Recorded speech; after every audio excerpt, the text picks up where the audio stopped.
This video is dedicated to the exploration and distribution of ideas. Nothing herein should be considered medical advice in any way. This article was not written by me, but by Grant. If you haven't read Grant's books, much of this probably won't make sense. You can find the link to Grant's website, blog, and ebooks in the description.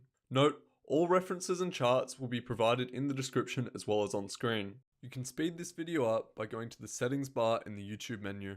The contents of this article does not necessarily reflect my own personal views and beliefs. Protein Synthesis and Setbacks by Grant Genereux, 5th of February 2019. I'm occasionally getting asked about the recovery timeframe people might expect for themselves. Since everyone's situation is unique, there are no easy and straightforward answers. All I can do is share what's happened to me, and from that information, let people set their own expectations as to how long the road ahead might be. The only thing I can do is try to reassure people that I firmly believe it is at least on the right road. Even with my own certainty about it, there are still a lot of unknowns. Firstly, there is a question of just how much tissue damage has occurred and how widespread it might be throughout the body. In the little bit I was able to determine about this, it looks like there can be 20% or more tissue or organ atrophy dysfunction before there are any real noticeable symptoms. Regarding the liver, the extent of the hidden damage can be much more significant. It can be somewhere around 80% damage before people notice symptoms. In the context of blockage of coronary arteries, it might be as high as 50 to 80% before people notice it. Therefore, there could be a lot of damage that the body needs to repair and heal itself of. That's just going to take a long time. Of course, there's much more to the repair story. This type of damage is not as simple and as straightforward to recover from as recovering from a wound or trauma-induced severe injury. This is not like a broken bone that usually heals in 6 weeks. What makes the chronic diseases so much more complicated is deeply rooted in protein synthesis. After all, the disease itself is really the manifestation of defective protein synthesis. That's what has caused the tissue to become damaged and malformed in the first place. Medical experts like to call this condition metaplasia. But even though that's a nice, sophisticated sounding term, it does not mean that they understand even the first thing about the root cause of metaplasia.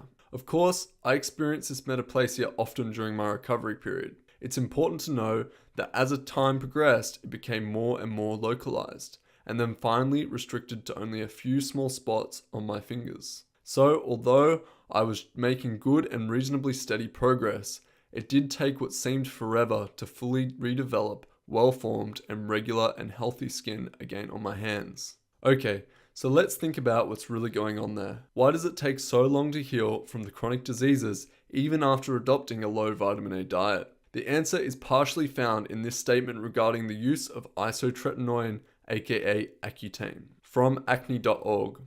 Warning, isotretinoin affects the entire body and can change not only the skin, but the entire body for the rest of a person's life. This is why it is only approved for severe nodulocystic acne, with a big warning label of serious side effects. The critical point here is that Accutane can and often does damage a person's body permanently. Of course, since side effects are numerous and widespread and affect almost all patients, that damage is not a ridiculously so-called side effect at all. Obviously, they are direct effects, and no, Accutane is not a medicine either. Rather, it's a direct poison. And no, doctors are not prescribing it for only severe nodulocystic acne either.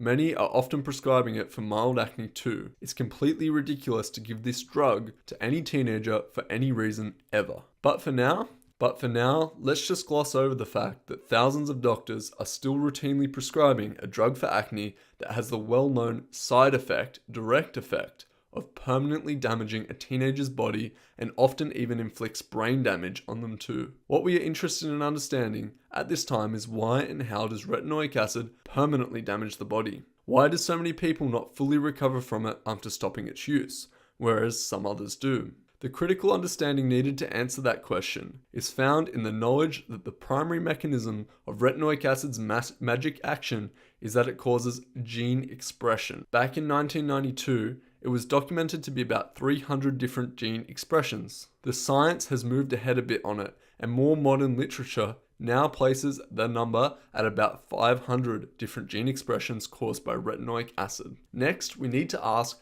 what are these gene expressions really? Of course, a major clue here is that retinoic acid is definitely documented as being a potentially deadly serious cytotoxin. And since there are now more than 500 different gene expressions attributed to it, it should be self-evident. Has no one ever asked, why are there so many different gene expressions? What's the specific purpose of each one of them? It is also super critical to ask if retinoic acid is invoking these regulations of gene expression. What molecule or enzyme is regulating that process? In other words, what governs and selects a particular one? For example, why does so-called gene expression number 103 occur versus, say, gene expression 490? Of course, no one knows the answer to these questions. But to any reasonably critical thinker, that number of 500 different gene expressions is the dead giveaway. They are not gene expressions at all. Rather clearly, they are merely random sites of where the retinoic acid molecule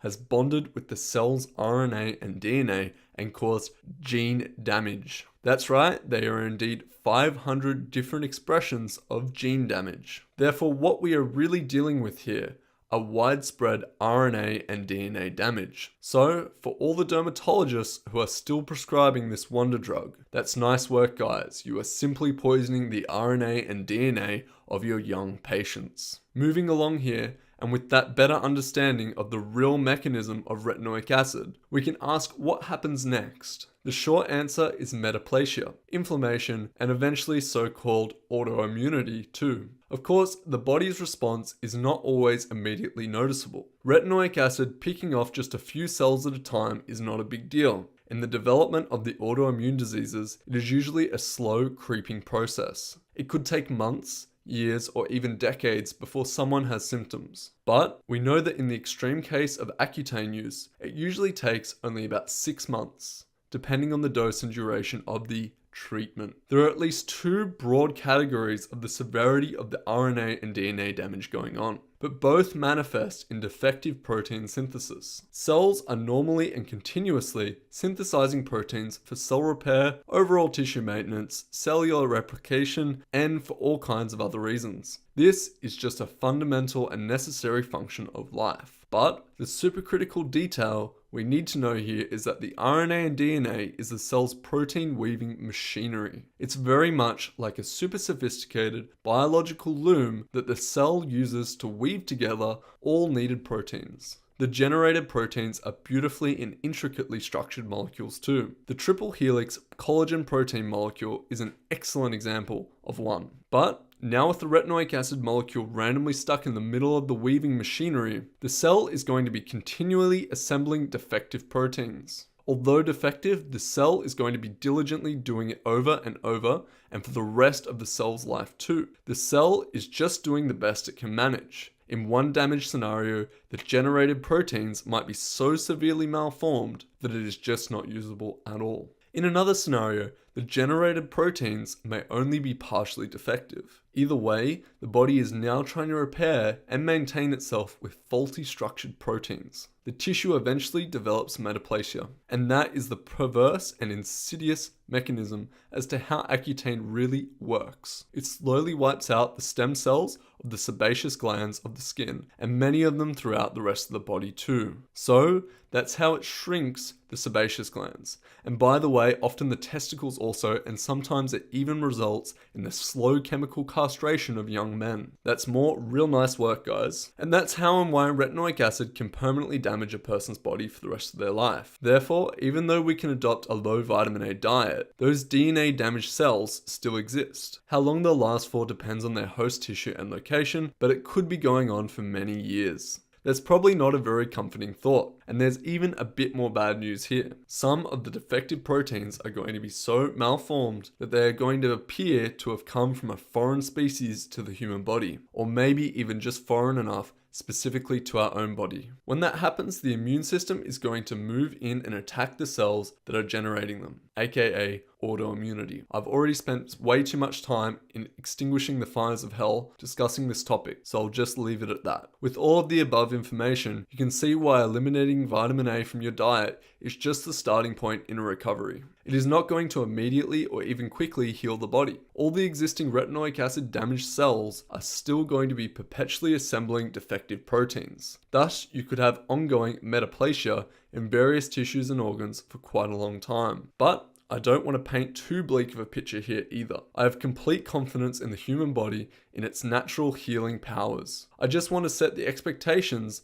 that it is going to take time to fully recover. In my personal experience, I was extremely sick too, and as about as sick as a person can be without dying. Yet, I did recover from all of this mess. I made most of that recovery in about the first year. I was actually through the worst of it in about the first 3 or 4 months too. Of course, things rarely always work out in the first attempt. I foolishly thought that I should supplement with lutein and zeaxanthin. It didn't hit me right away. Instead, it wasn't until after 6 weeks into that supplementation, I had realized my mistake. That little bit of carelessness was a huge setback, and it easily cost me at least another 6 months in more recovery time. I then more slowly made a complete recovery over the following 3 years. But even just after the first year, I was in pretty good shape and had nothing much to complain about. I expect younger people will recover faster, detox setbacks and symptoms. With that time expectation set, it would still be great if people just slowly yet progressively recover by adopting a vitamin A elimination diet. Although that is indeed sometimes happening, it is not happening for everyone.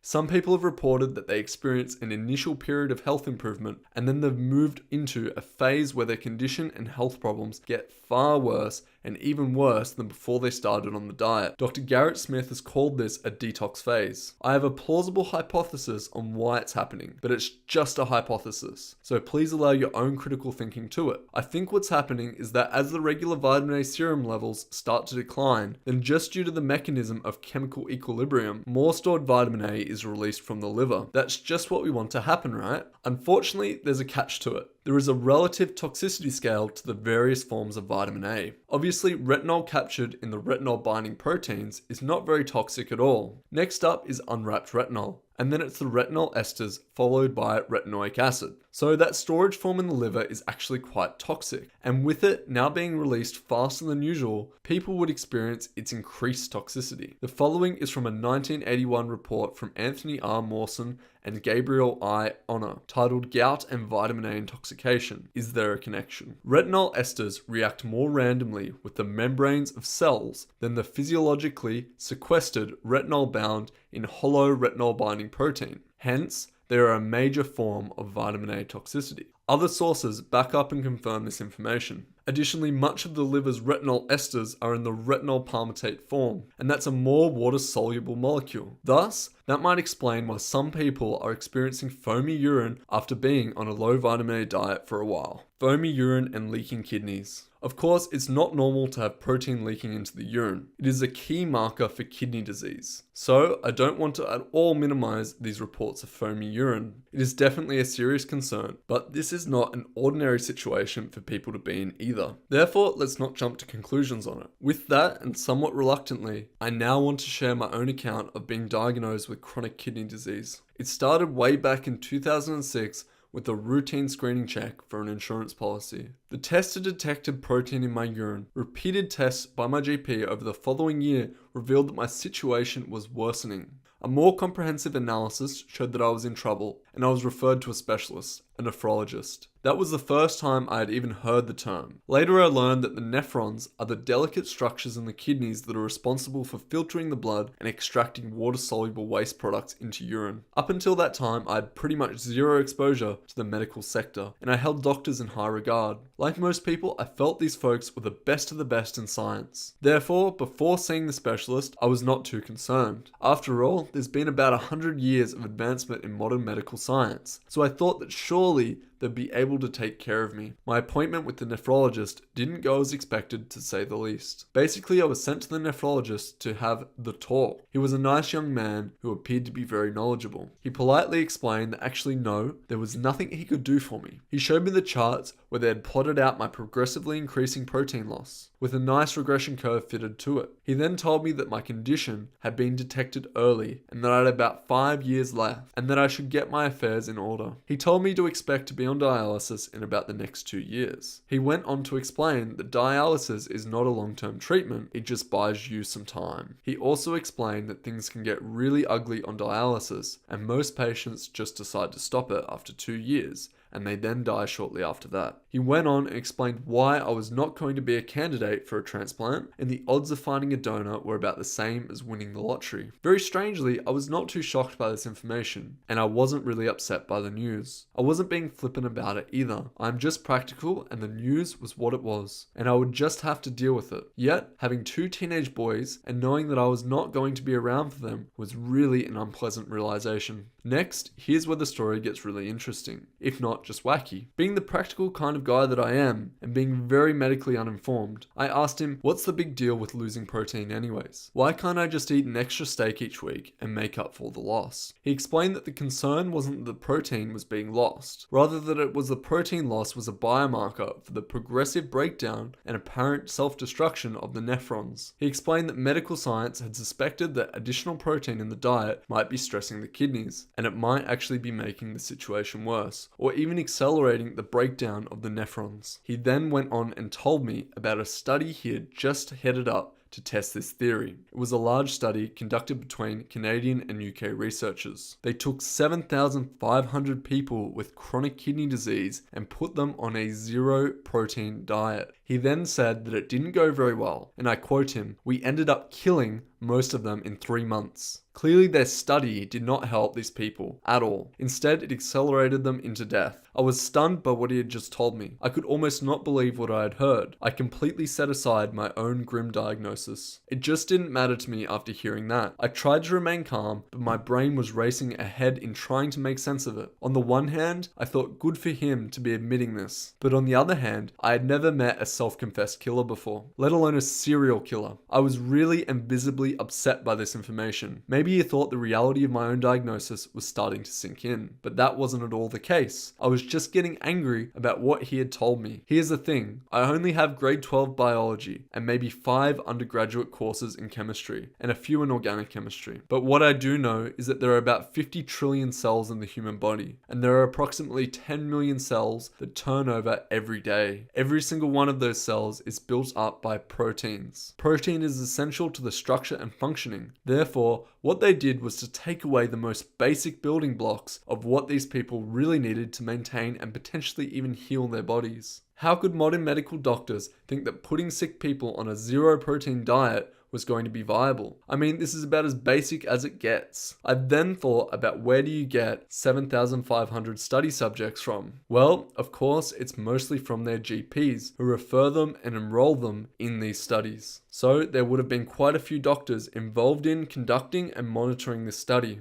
How could all of these doctors have not raised serious concerns about their kidney patients being placed on a zero protein diet? I then asked my nephrologist, why wouldn't you have started with a 7-person or even a 75-person study just to be safe? Why start with such a large number of 7,500 people? He went on and explained that I did not understand modern research, that it's now all about evidence-based medicine, and they needed to conduct these big studies to get a strong statistical significance in any finding. I retorted that even one dead person has a strong statistical significance to me. I've subsequently learned that these failed studies are rarely published, even though they are usually taxpayer funded. They are quite often just swept under the rug and buried, so to speak. However, I've never checked if this one was published or not. I'm really not the type of person to jump to conclusions, but I had heard enough. I then asked him, why do you even have a job? What I really wanted to ask him was, why aren't you in jail? I mean, in any other field, if you killed almost 7,500 people, you're going to be held accountable. I went on and asked, if you can't do anything for people and you have no effective treatments, no cures, what's the point of your job? He explained that it was to plan and schedule people's dialysis programs. I stood up, thanked him for his time, and told him to cross my name off his patient list and that I would not be coming back. I told him I had no interest in his dialysis treatment and that I would just let nature take its course with me, and that's exactly what I did. Over the next few years, my health did get progressively worse. Even though my wife often asked me to go back, I never did. To this day, I am still really bothered at how foolish their zero protein experiment was. I'm shocked that this could have happened in Canada. It is something I might expect to have occurred in some third world banana republic. I can only hope that there were no children among the 7,500 people enrolled in that study. Still, I think it's a shameful debacle, even though I've subsequently learned that killing patients in studies like this is rather routine. There is no way I can accept it. There is something drastically wrong with medical science where this is allowed to go on. Killing people with gross incompetence is a crime. There is no way doctors should be getting a pass on it either, not in the name of their pursuit of so-called medical science or for any other reason. By the end of 2013, my kidney function was severely declining. A few times I had blood in my urine, so I assumed that the end was near. Even with that, I wasn't suffering too much. Ironically, learning about the nephrologist's botched study was one of the best things to have happened to me. Because of that information, I had almost entirely checked out of the medical system.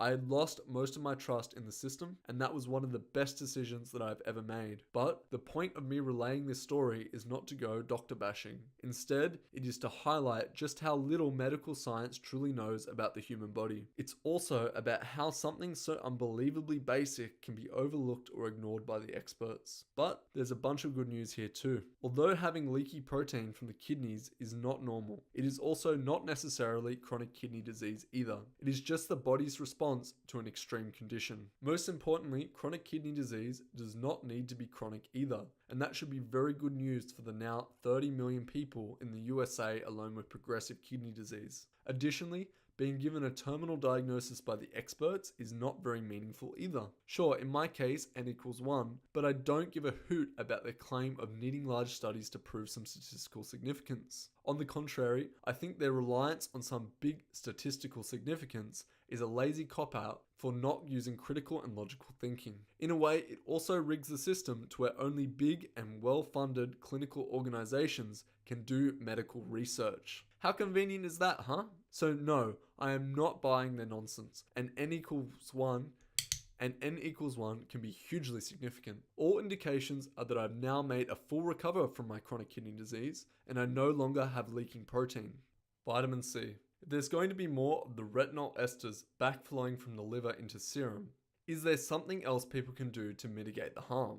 Unfortunately, I don't have any great answers, but I've since learned more about vitamin C. What's interesting about vitamin C is that it appears to be only moderately beneficial when people are healthy. Conversely, where vitamin C really shines is when taken when people are sick. It is also reported to be very protective in the context of vitamin A toxicity. So much so that I think scurvy might just be misdiagnosed vitamin A toxicity. The reason that vitamin C plays such a critical role is that it facilitates the formation of collagen and bone rebuilding.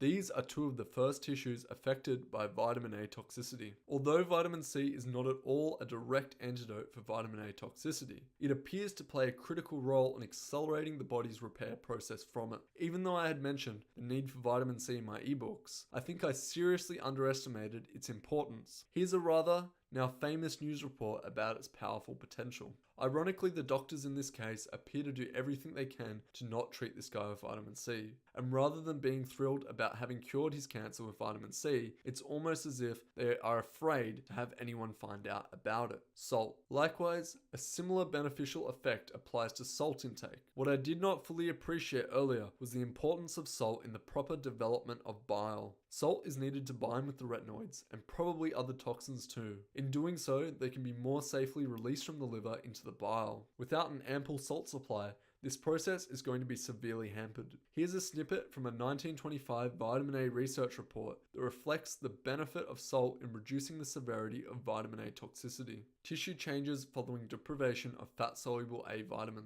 This mixture of inorganic salt was found by McCollum, Simmons, and Becker to be adequate in the prevention and cure of a form of ophthalmia described by them, and which develops in rats supplied with fat-soluble A. It is interesting to note that Mori regards this form of ophthalmia as identical with that produced by deprivation of fat-soluble A, but his very brief description of the pathology does not support this conclusion. Ironically, our more modern medical advice has for a long time now vilified salt. The experts have been warning people about consuming too much of it for fear of the risk it might have in thickening the blood and subsequently causing high blood pressure. But they've entirely ignored salt's very long history of its beneficial role in the human diet. Go figure. Protein. At the risk of being overly repetitive, I just want to make sure that anyone who adopts a low vitamin A diet includes an ample amount of protein. An all rice diet or an all potato diet is definitely not going to cut it. It would also be very dangerous too. Personally, I believe that animal sources of protein are going to be better